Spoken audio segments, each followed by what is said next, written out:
साथ सपना देखा। कौशल्या राजपूत, तुमने किए हैं जीवन में अच्छे अच्छे कर्म, इसलिए अब से जब तुम चाहो गायब हो सकती हो, जिसके लिए तुमको सिर्फ चुटकी बजानी होगी और चुटकी बजाते ही तुम गायब।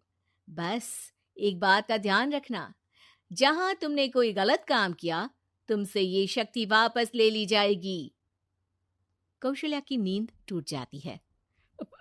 ये कैसा सपना था? गायब हो जाऊंगी मतलब? हे भगवान, कंबल ओढ़ के सो जाती हूँ, सपना कंबल के अंदर नहीं घुस पाएगा। कौशल्या डर के मारे कंबल ओढ़ के सो जाती है। सुबह कौशल्या मंदिर जाने लगती है। अरे बहू, जल्दी चल, भिखारियों को खाना भी तो खिलाना है। हाँ माँ जी, अभी आई। आज तो खीर और पूरी बने हैं, सब खुश हो जाएंगे।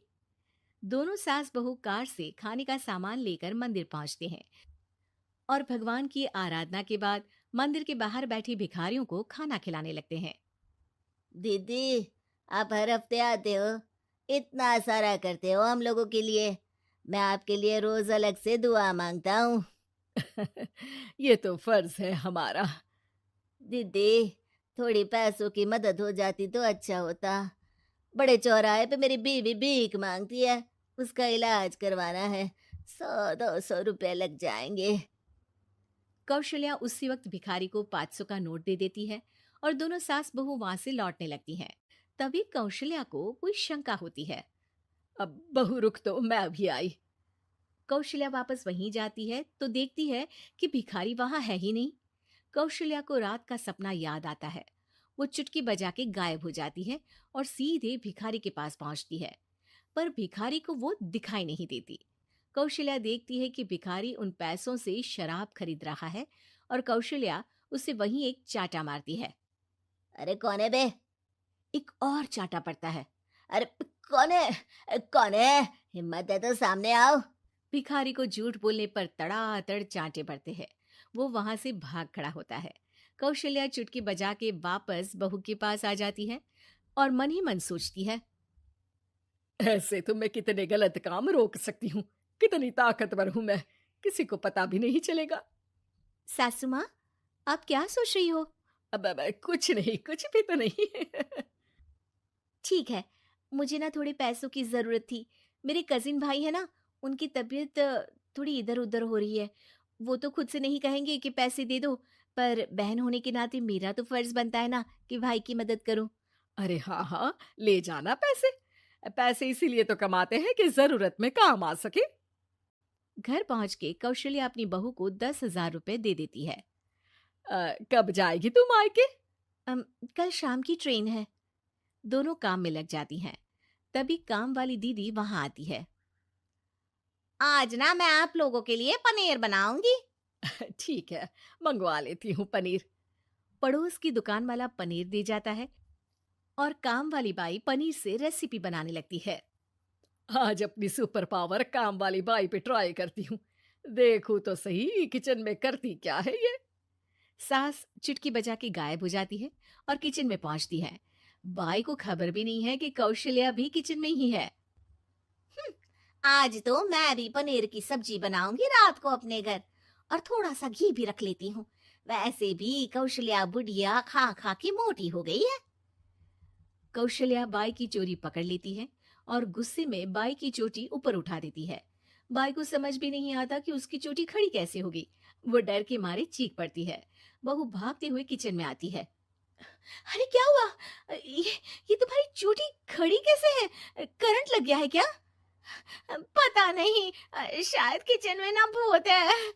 बाई वहां से भाग खड़ी होती है और कौशल्या चुटकी बजा के अपने कमरे में टीवी देखने लगती है। बहू वहां जाती है। माँ जी, किचन में ना भूत है, बाई भाग गई। अरे भागने देना, भूत का तो पता नहीं, किचन में चोर जरूर था और वो थी अपनी काम वाली। अच्छा हुआ चली गई। बहू को कुछ समझ नहीं आया। उसने किचन में जो देखा उसके सदमे में जो थी वो अभी तक। अगले दिन बहू अपने मायके के लिए निकल जाती है। कहीं भिखारी और काम वाली की तरह बहू भी तो मुझे धोखा नहीं दे रही। अरे कहीं वो पैसे ले जाके शॉपिंग तो नहीं करने वाली ना।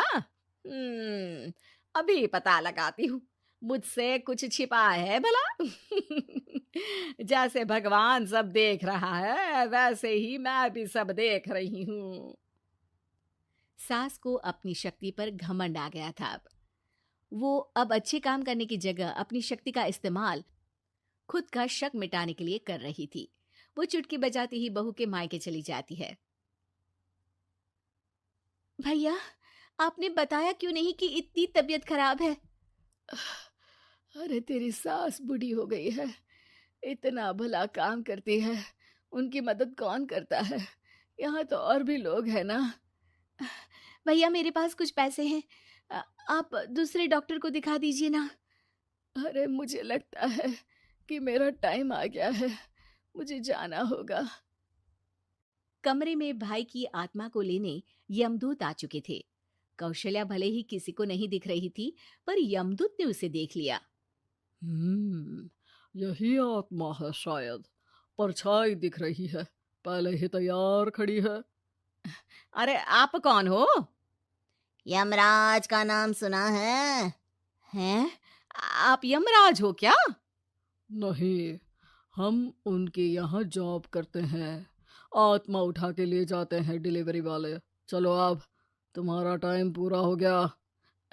अरे आप शायद ना वो बिस्तर पर पड़े आदमी की आत्मा को लेने आए हो। मैं तो बस यहाँ देखने आई थी कि मेरी बहू कहीं मुझसे पैसे लेकर शॉपिंग करने तो नहीं चली गई ना।